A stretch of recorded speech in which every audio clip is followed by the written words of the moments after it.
अस्सलाम वालेकुम। अच्छा जी, अभी इस वीडियो में हम डिस्कस करेंगे कि हमने इन्वेंटरी मॉड्यूल को किस तरह यूज़ करना है इस सॉफ्टवेयर में। तो सबसे पहले आपने सिस्टम सेटिंग में आ जाना है और सिस्टम सेटिंग में आने के बाद आपने वेपन टाइप्स में जाना है। अब वेपन टाइप्स में जाने के बाद यहाँ पे हमारे पास टाइप्स आ रही हैं, जिस तरह पिस्टल, असॉल्ट राइफल, इसके अलावा MP5 या 30 बोर। अब ये आई डोंट नो ये आपकी टाइप्स हैं या नहीं है। मुझे इन सिर्फ दो का बताया गया था, राइफल और पिस्टल, ये दो टाइप्स हैं। बाकी भी कोई टाइप्स जो वेपन्स की हों वो आप ऐड कर सकते हो। ये टाइप्स ऐड करने के बाद फिर हम जो है इसमें कैलिबर्स ऐड करते हैं। अब कैलिबर जो है वो हम जेनेरिक इसमें ऐड करते हैं। जिस तरह मैं अगर न्यू क्रिएट पे जाऊं तो यहाँ पे कोई भी नाम मैं दे सकता हूँ 9mm का। ठीक है, तो ये एक 9mm का एक ही रहेगा ये कैलिबर जो है ये। तो अब जिस तरह यहाँ पे 9mm का एक किया हुआ है ऑलरेडी पहले, इसके अलावा यहाँ पे 9mm ग्लॉक या ब्रीटा इनकी जरूरत नहीं है, क्योंकि ये पिस्टल्स हैं, ये ग्लॉक ब्रीटा। हमने यहाँ पे जस्ट एक कैलिबर को डिफाइन करना है, जो कि हमारे पास ऑलरेडी 9mm है। ये करने के बाद हम आएंगे मैन्युफैक्चर पे। अच्छा, अब मैन्युफैक्चर में वो चीज़ें हम ऐड करेंगे, जिस तरह पिस्टल ग्लॉक है, पिस्टल ब्रीटा है। अब मैं फॉर एग्जांपल मैं एक न्यू क्रिएट कर देता हूँ। अब यहाँ पे वेपन के सबसे पहले हमने टाइप सेलेक्ट करनी है कि ये पिस्टल है या राइफल है। अब अगर हमारे पास हम पिस्टल को ऐड करने लगे हैं तो उसके बाद हम आ जाएंगे यहाँ पे मैन्युफैक्चरर नेम में। अब यहाँ पे हम वो ग्लॉक है या ब्रेटा है, ऑलरेडी इसमें वैसे डिफाइन की हुई है ये सारी, लेकिन हम अगर कोई न्यू है तो वो इसमें हम ऐड कर सकते हैं। तो अब ये ग्लॉक भी इसमें ऐड की हुई है, ब्रेटा भी की हुई है ऑलरेडी, तो ये हम नहीं कर रहे।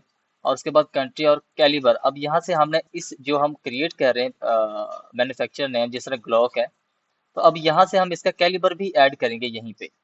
जिस तरह अगर इसको 9mm का कैलिबर लगता है ना, हम जस्ट 9mm को सिलेक्ट करेंगे। ये जो ब्रीटा है, ग्लॉक है, इनको क्रिएट करने की जरूरत नहीं है। तो जस्ट मैंने 9mm को यहाँ पे क्लिक किया, और मल्टी एक जो है वो पिस्टल, उसको मल्टीपल कैलिबर्स भी लग सकते हैं, तो आप मल्टीपल भी यहाँ से ऐड कर सकते हो इस पिस्टल के अगेंस्ट। अब ये वो कैलिबर्स हैं जो हमने सिस्टम सेटिंग से यहाँ पे क्रिएट किए थे। अच्छा, ये करने के बाद हम इसको सेव कर देंगे तो ये हमारे पास एक सिस्टम में एंट्री हो जाएगी। ठीक है, अब ये तो हो गया हमारा बेसिक फ्लो। अब ये करने के बाद अब हमने कोई भी गन इसमें ऐड करनी है, तो उसके लिए हम आएंगे आइटम मैनेजमेंट में। यहाँ पे आने के बाद हमने मैनेज वेपन्स पे जाना है।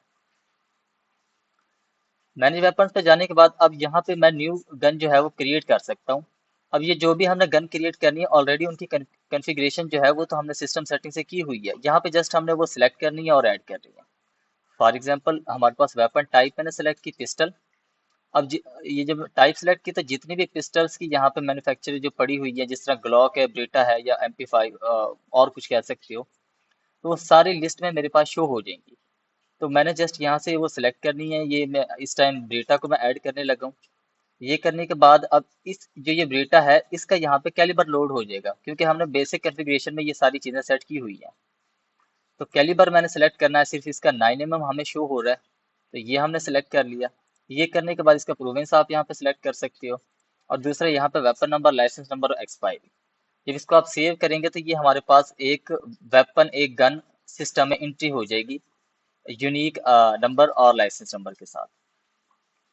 अच्छा जी, ये हम इस तरह वेपन क्रिएट करते हैं। अब हम आ जाते हैं बुलेट्स पे।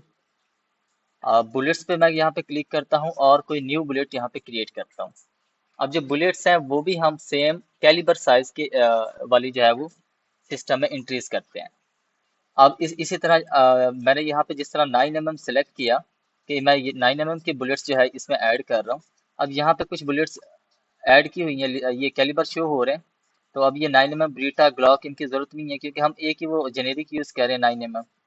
ये करने के बाद यहाँ पे ये प्राइस पर बुलेट आ जाएगी, जहाँ पे अवेलेबल आ जाएगी कि कितनी बुलेट्स में क्रिएट कर रहा हूँ। ये क्रिएट करने के बाद परचेज डेट, और इसको मैंने सेव कर देना है। तो ये मेरे पास जो बुलेट्स हैं वो सेव हो जाएंगी। और जब हम असाइन स्क्रीन पर जैसे ही उस गन को यानी कि वहां पे सेलेक्ट करेंगे जिसमें ये वाला कैलिबर लगता है 9mm, ये हम जो पीछे है डिफाइन कर चुके हैं। तो जैसे सेलेक्ट करेंगे तो ये कैलिबर वहां पे लोड हो जाएगा असाइन आइटम में, कि ये जो गन है इसको ये वाला कैलिबर लगता है। वो भी मैं आपको दिखा देता हूँ। जिस तरह ये मेरे पास MD हाउस है, ये वेपन है, वेपन में कोई राइफल सेलेक्ट करता हूँ। तो अब जो इस राइफल को जो भी लगता था वो कैलिबर वो यहाँ पे लोड हो गया, ये देखें 223 इसको लगता है, तो ये यहाँ पे लोड हो गया।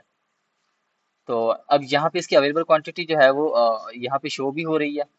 और जैसे मैं यहाँ पे इसको ये अगर 10 बुलेट्स दे रहा हूँ या 100 दे रहा हूँ, ये वो कह रहा है पहले बुलेट सेलेक्ट करें।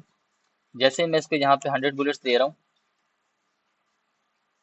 तो अब ये सेलेक्ट करने के बाद मैंने असाइनमेंट डेट और ये डाली, जब मैं सेव कर दूंगा तो यहाँ पे जो ये इसकी क्वांटिटी है ना, ये 100 कम हो जाएगी, यहाँ पे ये 2850 आ जाएगा यहाँ पे। और सेम इसी तरह दोबारा मैं आता हूँ आइटम मैनेजमेंट में, तो यहाँ पे बुलेट कंजप्शन भी आप ऐड कर सकते हैं और सेंट्रल स्टॉक में आपका ओवरऑल डेटा शो हो रहा होता है। तो ये जो है हमारे वेपन जो मैनेजमेंट है इसका फ्लो है।